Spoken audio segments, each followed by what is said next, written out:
बहुत से लोगों, बहुत से साधकों को लगता है कि उनके जीवन में कुछ रहा नहीं, वो कुछ नहीं कर सकते, उनको कुछ समझ में नहीं आ रहा है, सारे रास्ते बंद हो गए हैं, प्रयास करने के बाद भी सफलता नहीं मिल रही है।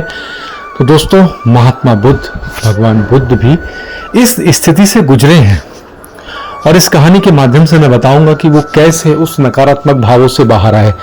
मेडिटेशन साधना टेक्निक में मैं आशीष आप सभी का स्वागत करता हूं।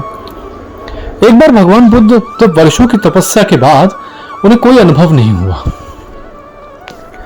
बड़े परेशान। अब ये एक ध्यानी ही समझ सकता है कि वर्षों की तपस्या के बाद उसे अनुभव नहीं हो रहा है या वो किसी स्थिति को प्राप्त नहीं कर पा रहा है।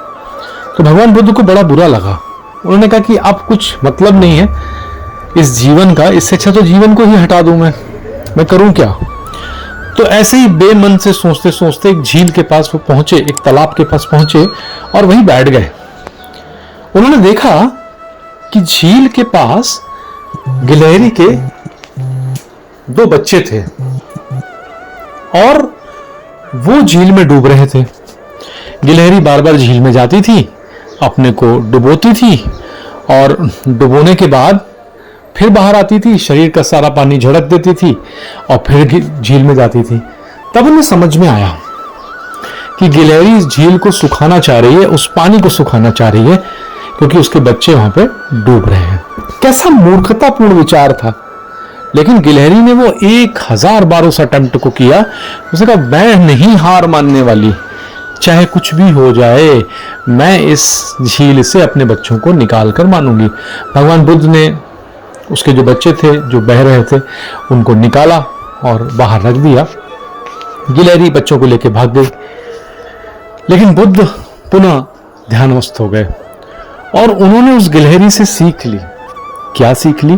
कि जब एक गिलहरी, एक छोटा सा तुच्छ प्राणी इतनी बड़ी झील को सुखाने का प्रयास कर सकता है और उसके लिए वो हजारों बार अटेम्प्ट कर रहा है, हजारों बार कोशिश कर रही है, जबकि उससे कुछ रिजल्ट भी नहीं निकलने वाला है, फिर भी वो प्रयास कर रही है, तो मैं तो इस धरा का सर्वश्रेष्ठ प्राणी हूं, मैं इस धरा में सर्वश्रेष्ठ मनुष्य हूं। और उसके बाद भी अगर मैं अपना प्रयास करना छोड़ देता हूं तो कैसा मनुष्य हूं मैं। उसके बाद भगवान बुद्ध पुनः ध्यानस्थ हुए और कुछ ही वर्षों में उन्होंने आत्मज्ञान को प्राप्त किया और संसार में जो प्रकाश फैलाया, संसार में जो ज्ञान का प्रकाश दिया, ये तो कहने की ही बात नहीं है। दोस्तों, ये सीख हमें भी बहुत कुछ सिखाती है। हम ना जीवन की परेशानियों में, छोटी छोटी बातों में, सब कुछ में बहुत निराश हो जाते हैं, बहुत परेशान हो जाते हैं।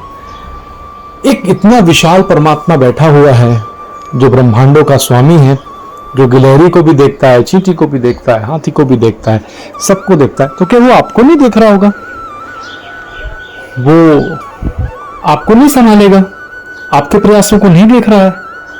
वो आपको भी संभालेगा। जीवन में जो भी अच्छी बुरी स्थितियां आती हैं वो हमारे कर्मों के फलस्वरूप आती हैं। जैसे हमारे कर्म होते हैं वैसी ही स्थितियां हमारे सामने आती हैं। जब वो स्थितियां आती हैं तो वो हमें और मजबूत बनाती हैं। लेकिन इसका ये रीजन नहीं कि हम भक्ति छोड़ दें, ध्यान छोड़ दें, संसार के कर्म छोड़ दें। हमें टिके रहना है।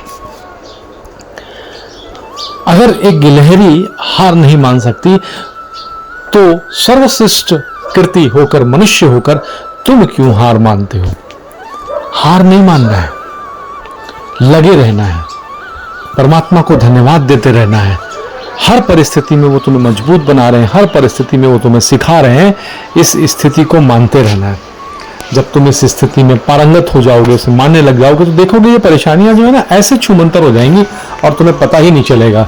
और फिर चाहे तुम ध्यान के रास्ते पे चलो, संसार के रास्ते पे चलो, कहीं भी चलो, तुम उस रास्ते को पार करोगे और संसार में सफल हो जाओगे। इसलिए सर्वश्रेष्ठ कृति भगवान की अपने को मानकर उसे धन्यवाद करते हुए, अहंकार ना करते हुए, परमेश्वर के चरणों में अपने को समर्पित कर दो और अपने लक्ष्य की तरफ आगे बढ़ो। तुम्हें सफल होने से कोई रोक नहीं सकता है।